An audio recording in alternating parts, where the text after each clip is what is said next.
Hello दोस्तों, स्वागत है आपका आपके अपने चैनल एग्ज़ाम हंटर में। दोस्तों, आज के इस वीडियो में हम पढ़ेंगे वन रिपोर्ट 2021 के बारे में। इसमें हम उन महत्वपूर्ण चैप्टरों को या उन महत्वपूर्ण बिंदुओं को पढ़ेंगे जो हमारे एग्ज़ाम के दृष्टिकोण से महत्वपूर्ण है। जैसे कि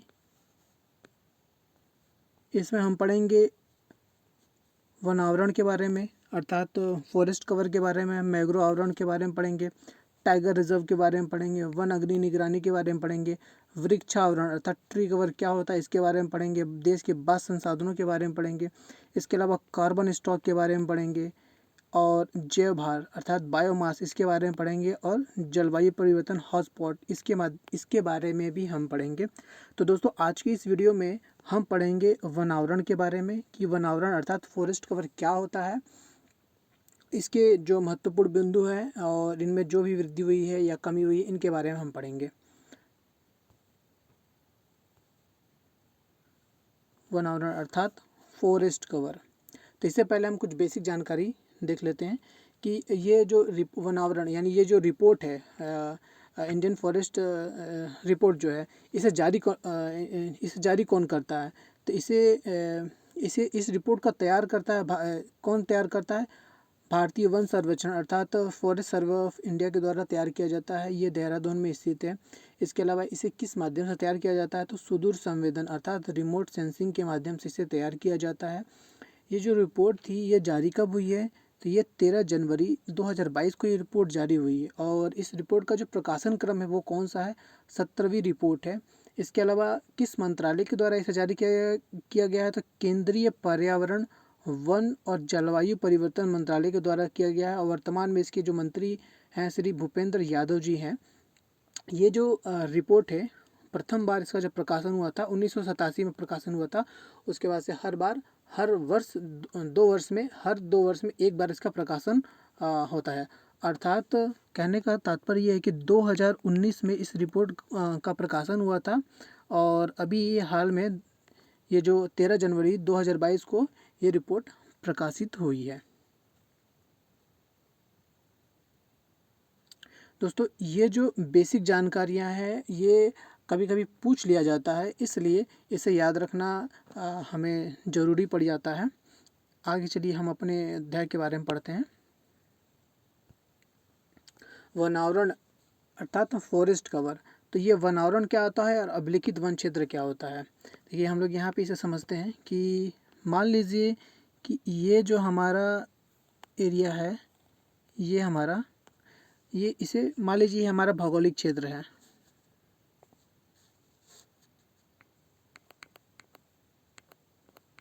भौगोलिक क्षेत्र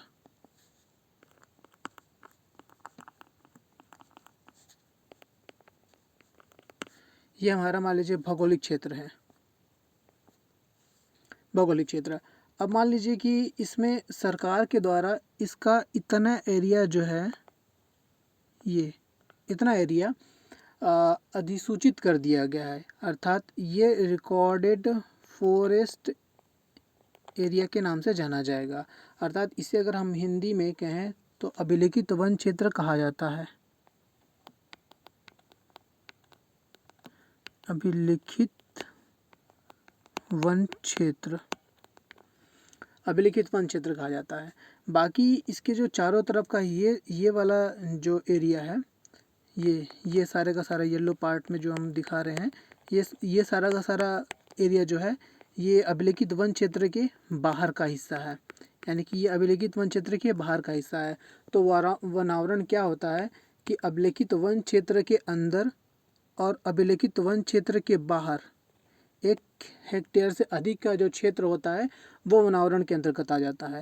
यानी कि अभिलिखित वन क्षेत्र के अंदर का ये 1 हेक्टेयर से अधिक का हिस्सा और अभिलिखित वन क्षेत्र के बाहर का ये 1 हेक्टेयर से अधिक का हिस्सा, यही क्या कहलाता है? हमारा वन आवरण कहलाता है। वन आवरण कहलाता है। तो इसकी परिभाषा में भी हम ये देख सकते हैं कि वन आवरण में अभिलिखित वन क्षेत्र यानी कि 1 हेक्टेयर अभिलिखित वन क्षेत्र के भीतर 1 हेक्टेयर से अधिक 1 हेक्टेयर से अधिक 1 हेक्टेयर से बाहर और 1 हेक्टेयर से अधिक के क्षेत्र को इसके अंतर्गत शामिल किया जाता है। ये हमारा क्या कहलाता है? वन आवरण कहलाता है। और अभिलिखित वन क्षेत्र क्या कहलाता है? हमारा इसी को अभिलेखित वन क्षेत्रों को हम लोग रिकॉर्डेड फॉरेस्ट एरिया के नाम से जानते हैं। राजस्व विभाग के अनुसार यह एक अधिसूचित क्षेत्र होता है, चाहे यहाँ वृक्ष हो या ना हो। जैसे कि हमने यहाँ पे इस डायग्राम में देखा था, ये जो ब्लू कलर का हिस्सा आप ये सारा का सारा देख रहे हैं, ये सारा का सारा ये जो ब्लू कलर का हिस्सा है, ये हमारा अभिलेखित वन क्षेत्र कहलाता है। और इस अभिलेखित वन क्षेत्र के बाहर का ये जो येलो पार्ट में आप देख रहे हैं, ये अभिलेखित वन क्षेत्र के बाहर का हिस्सा है, ये अभिलेखित वन क्षेत्र के बाहर का हिस्सा है। और ये जो आप रेड मार्क में अब देख रहे हैं, ये सारा का सारा ये वाला हिस्सा ये ही कहलाता है, यानी कि ये सारा का सारा हिस्सा और ये सारा का सारा हिस्सा, यानी कि अभिलेखित वन क्षेत्र के अंदर के 1 हेक्टेयर से अधिक का भूमिखंड और अभिलेखित वन क्षेत्र के बाहर से 1 हेक्टेयर से अधिक की भूमिखंड जो वन संसाधनों से आच्छादित होते हैं, वो क्या कहलाते हैं, वनावरण के अंतर्गत हम इसे रखते हैं। वनावरण के अंतर्गत इसे हम रखते हैं। ये जो हमारा है वनावरण है, अभी ये रिकॉर्डेड फॉरेस्ट एरिया।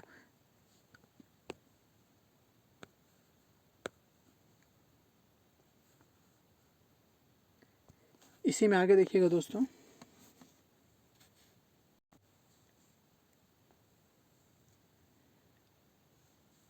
वनावरण। तो अभी हम इसको देखते हैं दोस्तों कि ये वनावरण ये जो हमारा वनावरण है, वनावरण अर्थात अभिलेखित वन क्षेत्र के भीतर 1 हेक्टेयर से अधिक का क्षेत्र, अभिलेखित वन क्षेत्र के बाहर 1 हेक्टेयर से अधिक का क्षेत्र वन संसाधनों से आच्छादित होता है, उसे हम वनावरण के नाम से जानते हैं। और अभिलेखित क्षेत्र में रिकॉर्डेड फॉरेस्ट एरिया में मैंने जो बताया दोस्तों कि राजस्व विभाग के अनुसार एक अधिसूचित क्षेत्र होता है। ये जो डॉट ब्लू सर्कल वाला है, ये अधिसूचित क्षेत्र हो जाता है, यानी कि रिकॉर्डेड फॉरेस्ट एरिया हो जाता है।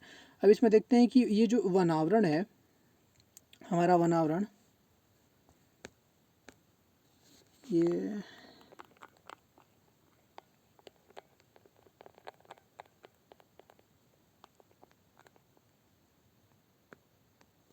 वनावरण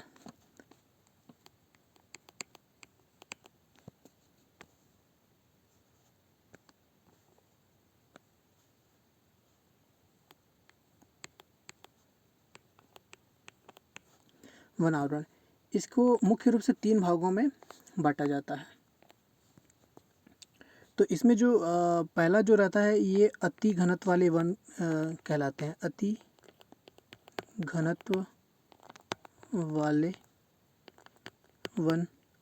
और जो दूसरा जो इसमें देखा जाता है, वो मध्यम घनत्व वाले वन कहलाते हैं, मध्यम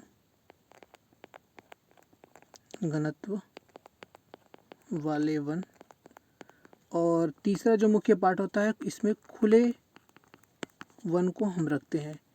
इन तीनों को मिला करके ही इसका जो है कुल क्षेत्रफल जोड़ा जाता है।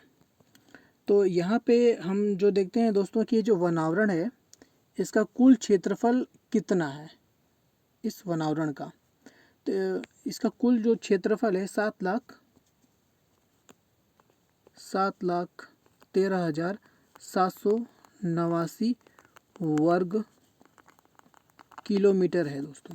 7,13,789 वर्ग किलोमीटर के आसपास है। यानी कि ये जो इसमें अगर हम तीनों को डिवीज़न करके देखें, इसका कितना क्षेत्रफल होगा, तो 99,000 के आसपास, 99,000 वर्ग किलोमीटर के आसपास इसका क्षेत्रफल है। इसका जो है 3,07,000 के आसपास, कुछ 3,06,000 के आसपास इसका क्षेत्रफल है। और इसका जो है 3,07,000 के आसपास क्षेत्रफल है। यानी कि जब हम तीनों को सम करते हैं यानी प्लस करते हैं, तब हमारा ये वनावरण का पूरा क्षेत्रफल निकल जाता है। इसके अलावा इन 3 कैटेगरी के अलावा 2 वर्ग और भी इसमें हमको देखने को मिल जाते हैं। इसमें जो झाड़ियाँ आपको देखने को मिल जाती हैं, चौथे नंबर पे आप लिख सकते झाड़ियाँ होती हैं। और 5वें नंबर पे अगर देखा जाए तो गैर वन हो जाते हैं। ये चौथे नंबर का है और ये 5वें नंबर पे, तो गैर वन हो जाती हैं। गैर वन वे वन होते हैं जहाँ पे कोई भी वन नहीं होता है, अर्थात तो जो स्थलखंड खाली होता है, भूमि, वो और जो जल वाला हिस्सा होता है उसे शामिल किया जाता है। अब यहाँ पे समझिएगा कि अति घनत्व वाले जो वन होते हैं, अति घनत्व वाले वन, ये अति घनत्व वाले वन किसे कहा जाता है, तो ये जो अति घनत्व वाले वन होते हैं, जहाँ पे वह भूमिखंड जहाँ पे 75% से अधिक जो वन है, यानी कि वह भूमिखंड जो 75% से अधिक वनों से आच्छादित होती है, उसे अति घनत्व वाले वन कहा जाता है। और ये जो मध्यम घनत्व वाले वन होते हैं, ये मध्यम घनत्व वाले वन 40% से अधिक किंतु 75% से कम वहाँ की जो भूमि है वन संसाधनों से आच्छादित होती है, उसे हम कहते हैं मध्यम घनत्व वाले। और ये जो खुले घनत्व वाले वन होते हैं, ये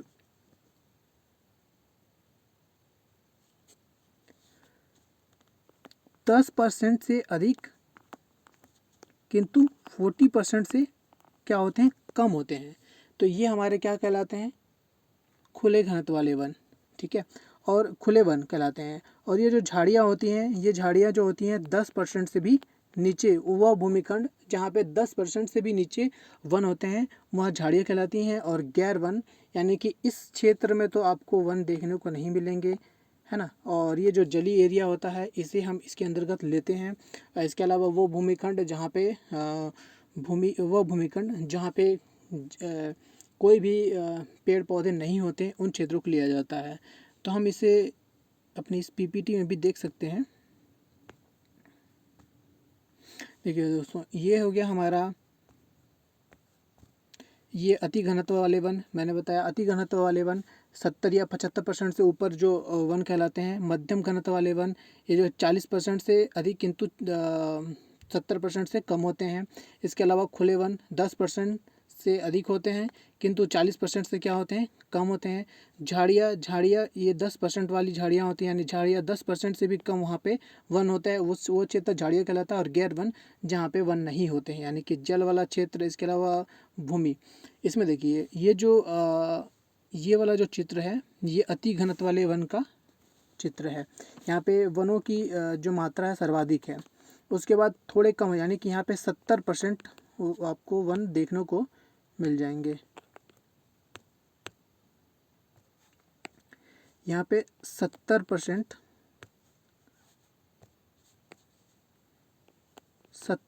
वन देखने को यहाँ पे मिल जाएंगे। तो ये किस क्षेत्र में आएंगे, अति घनत्व वाले क्षेत्र में आएंगे। ये वाला जो एरिया है, यहाँ पे 40% से अधिक किंतु 70% से आपको कम वन देखने को मिलेंगे। तो ये वाला जो एरिया आपको देखने को मिल रहा है, ये मध्यम घनत्व वाले वन होते हैं। और ये वाला जो एरिया है खुले घनत्व वाले वन है, यानी कि यहाँ 10% से तो अधिक होंगे किंतु 40% से कम होंगे। तो ये वाला जो एरिया आपको देखने को मिल रहा है, ये ओपन फॉरेस्ट यानी कि खुले वृक्ष कहलाते हैं। इसके अलावा झाड़ियाँ जहाँ पे 10% से भी कम वन देखने को हमें मिलते हैं, वहाँ पे ये क्या कहलाती है, झाड़ियाँ कहलाती है। जैसा कि आप यहाँ पे इसमें ये वाले चित्र को देख सकते हैं कि ये झाड़ियाँ कहलाती है। गैर वन में तो मैंने आपको बताया है कि वहाँ पे कोई पेड़ नहीं होते हैं। तो इनमें मैंने जो उस समय बताया था दोस्तों कि जो अति घनत्व वाले वन होते हैं, इनका क्षेत्रफल इतना है, आप इसे देख लीजिएगा। इम्पोर्टेंट नहीं है कि इनके सारे कि इन क्षेत्र इन्हें आप याद रखो। इसमें से जो वेरी इंपॉर्टेंट है वो ये है कि आपको इन्हें याद रखना ज़रूरी है। इस सर्कल को इसे याद रखना बहुत ज़रूरी है कि कुल वनावरण कितना है, 7,13,789 वर्ग किलोमीटर है।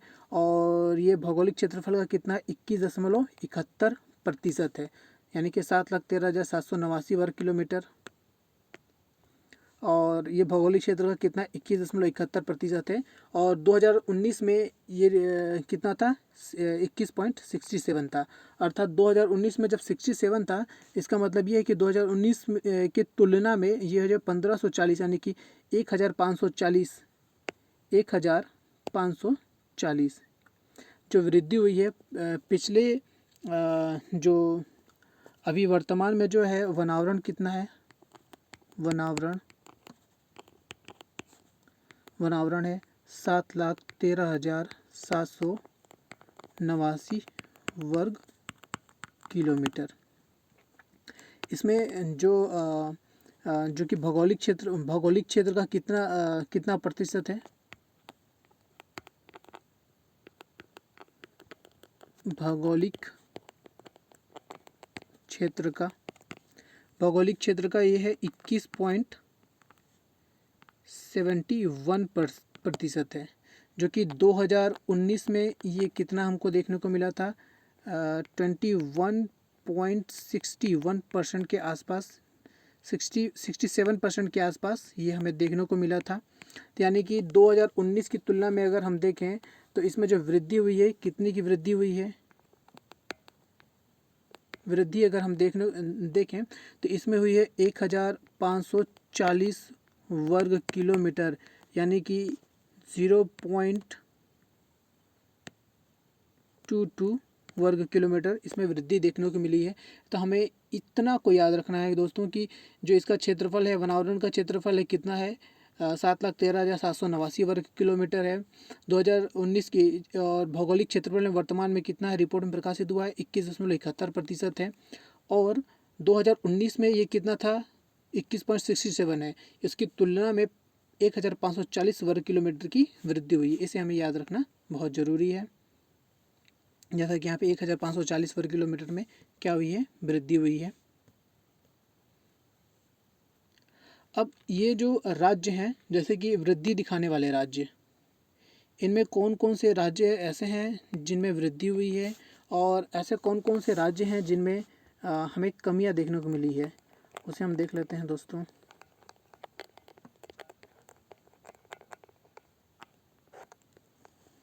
तो इसमें जो वनावरण में वृद्धि दिखाने वाले जो राज्य हैं, उन राज्यों में जो सबसे पहला राज्य है वो है वृद्धि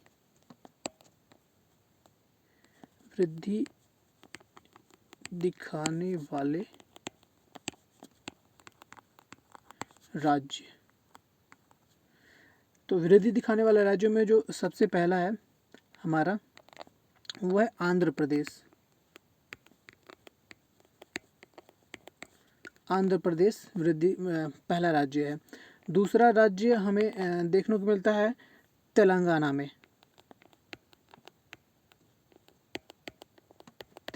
में। और जो मोस्टली तीन ही हमें याद रखने हैं, तीन इंपॉर्टेंट रहते हैं। पहला आंध्र प्रदेश है, दूसरा तेलंगाना है, और तीसरा जो है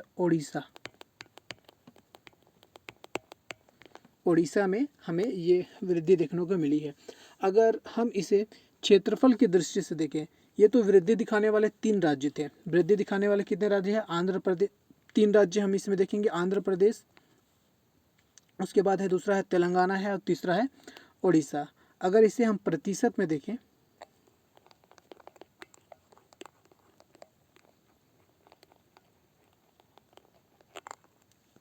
प्रतिशत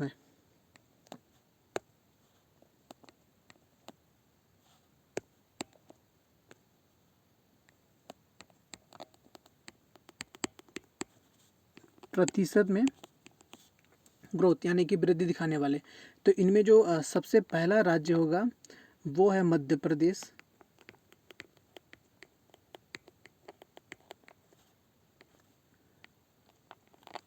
दूसरा देखा जाए तो अरुणाचल प्रदेश।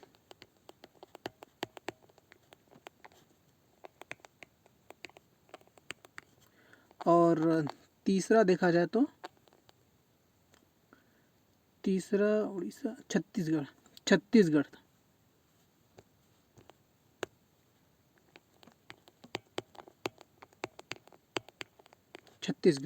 तो ये प्रतिशत में ग्रोथ दिखाने वाले प्रतिशत के आधार पर, अर्थात क्षेत्रफल की दृष्टि से सर्वाधिक वनावरण वाले जो ये राज्य हैं, वो इसमें पहला है मध्य प्रदेश, दूसरा अरुणाचल प्रदेश, और तीसरा छत्तीसगढ़ है।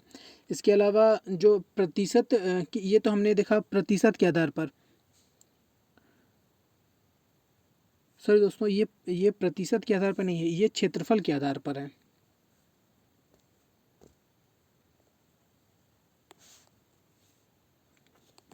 क्षेत्रफल के आधार पर है।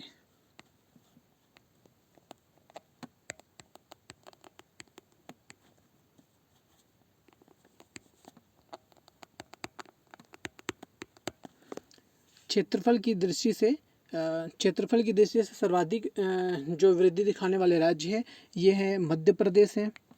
मध्य प्रदेश पहले नंबर पर है, अरुणाचल प्रदेश दूसरे नंबर पर है, तीसरे नंबर पर छत्तीसगढ़ आता है। इसके अलावा इसी को हम प्रतिशत के आधार पर देखें,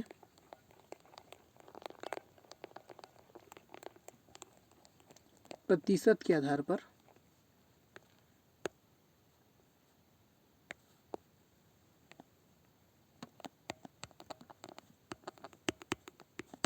प्रतिशत के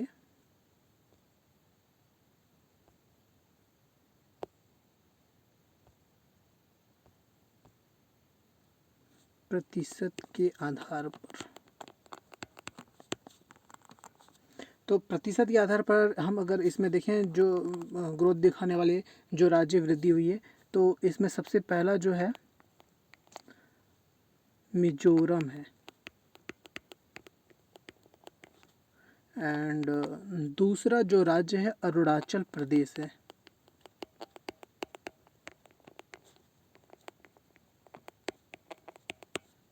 एंड तीसरा जो राज्य है मेघालय है। मेघालय, ये तीन जो राज्य हैं प्रतिशत के आधार पर सर्वाधिक वृद्धि दिखाने वाले ये राज्य है। ये प्रतिशत के दृष्टिकोण से देखा जाए तो ये तीन राज्य हमें देखने को मिल जाते हैं। कौन कौन से? मिजोरम देखने को मिल जाता है, अरुणाचल प्रदेश देखने को मिल जाता है, इसके अलावा मेघालय देखने को मिल जाता है। इसके अलावा ये तीनों के तीनों दोस्तों बहुत ही इंपॉर्टेंट है, यानी कि प्रतिशत के आधार पर आपको याद करना जरूरी है कि प्रतिशत के आधार पर किन राज्यों में है, तो मिजोरम है, अरुणाचल प्रदेश है, मेघालय है।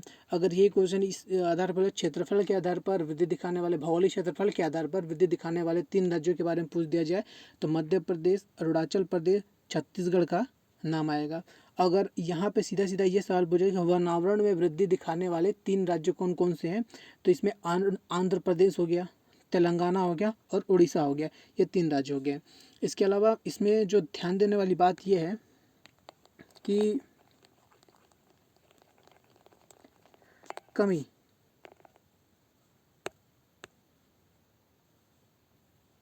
ध्यान देने वाली बात यह है दोस्तों कि कमी दिखाने वाले जो पूर्वोत्तर के राज्य हैं, पूर्वोत्तर के राज्य,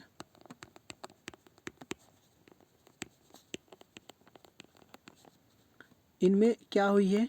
कमी हुई है। तो अब पूर्वोत्तर के किन राज्यों में कमी हुई है, तो जो सबसे पहला है उनमें है अरुणाचल प्रदेश,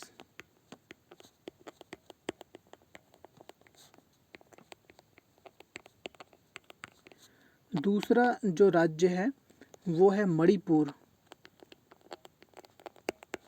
एंड जो तीसरा राज्य है दोस्तों मेघालय है।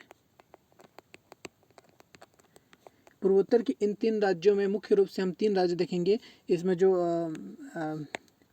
जिनमें कमी हुई है वह है अरुणाचल प्रदेश, दूसरा मणिपुर और तीसरा कौन सा है? मेघालय है। यहाँ पे हम पीपीटी में भी देख सकते हैं, जैसे यहाँ पे हम देख सकते हैं दोस्तों कि वनावरण में वृद्धि दिखाने वाले राज्य। दोस्तों ये पीपीटी मैंने इसलिए तैयार किया है ताकि आप लोगों को नोट्स बनाते बन जाए। आप इसे स्क्रीनशॉट करके रख भी सकते हैं और बाद में आप आराम से अपना नोट्स बना सकते हैं। वनावरण में वृद्धि दिखाने वाले जो 5 राज्य हैं या 3 राज्य हैं, मोस्टली हमने 3 राज्य याद रखने हैं। जैसे कि आंध्र प्रदेश है, सबसे पहले नंबर पर है, जिसमें 647 वर्ग किलोमीटर वृद्धि हुई है। तेलंगाना है, इस तेलंगाना में 632 किलोमीटर के आसपास की वृद्धि हुई है। उड़ीसा में कितनी की वृद्धि हुई है? 537 वर्ग किलोमीटर में।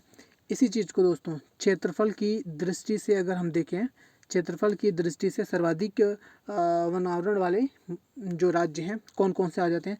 अगर इसी चीज़ को हम क्षेत्रफल की दृष्टि से देखें तो सबसे पहला क्षेत्रफल की दृष्टि से तो यहाँ पे हमें देखने को मिल जाता है मध्य प्रदेश। सेकंड नंबर पे हमें देखने को मिल जाता है अरुणाचल प्रदेश और तीसरे नंबर पर हमें देखने को मिल जाता है छत्तीसगढ़। हमें तीन मोस्टली याद रखने हैं, इस चौथा उड़ीसा है, पांचवा महाराष्ट्र है। तो इसमें हमें तीन ही याद रखने हैं, मध्य प्रदेश, अरुणाचल प्रदेश, छत्तीसगढ़। इसके अलावा अगर इसी चीज़ को हम प्रतिशत के आधार पर देख लें, प्रतिशत के आधार पर देख लें तो हमें क्या देखने को मिलेगा कि जो सबसे पहला राज्य है प्रतिशत के आधार पर, प्रतिशत के आधार पर। तो सबसे पहला राज्य है मिज़ोरम आ जाएगा, सेकंड नंबर पर अरुणाचल प्रदेश आ गया और थर्ड नंबर पर मेघालय आ जाता है। और इसी चीज़ को हमने यहाँ पे दोस्तों देखा था ध्यानपूर्वक कि जो कमी दिखाने वाले जो राज्य हैं पूर्वोत्तर के ये हैं। तो वनावरण में जो कमी दिखाने वाले जो राज्य हैं, कमी दिखाने वाले राज्य, इसमें 5 राज्यों में हम 3 राज्यों को ध्यान में रखेंगे। 5 राज्यों में ही अरुणाचल प्रदेश, इसमें कमी यही है, दूसरा है मणिपुर, तीसरा है मेघालय। दोस्तों ये बहुत ही ज़रूरी है कि यानी कि वनावरण में वृद्धि दिखाने वाले राज्य के बारे में, इसके अलावा इसमें प्रतिशत में और क्षेत्रफल में, ये दोनों को याद रखना हमें ज़रूरी है। इसके अलावा कमी, किन राज्यों में कमी हुई है उसे भी हम देखेंगे, जो कि हमारे लिए बहुत ही इम्पोर्टेंट है। इसके अलावा कुछ बेसिक चीज़ें और दोस्तों, जैसे कि राष्ट्रीय वन नीति। राष्ट्रीय वन नीति 1988 के अनुसार देश का जो भौगोलिक क्षेत्रफल है,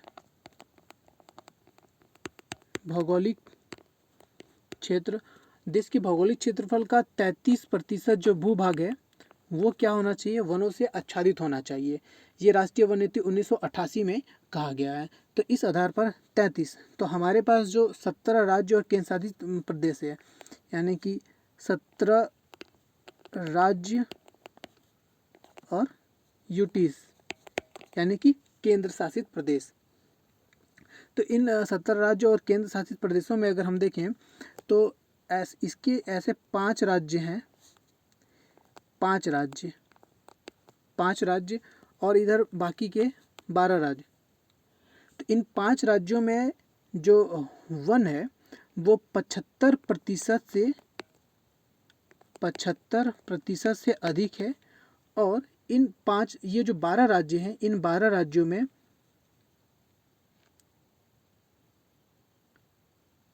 33% से लेकर के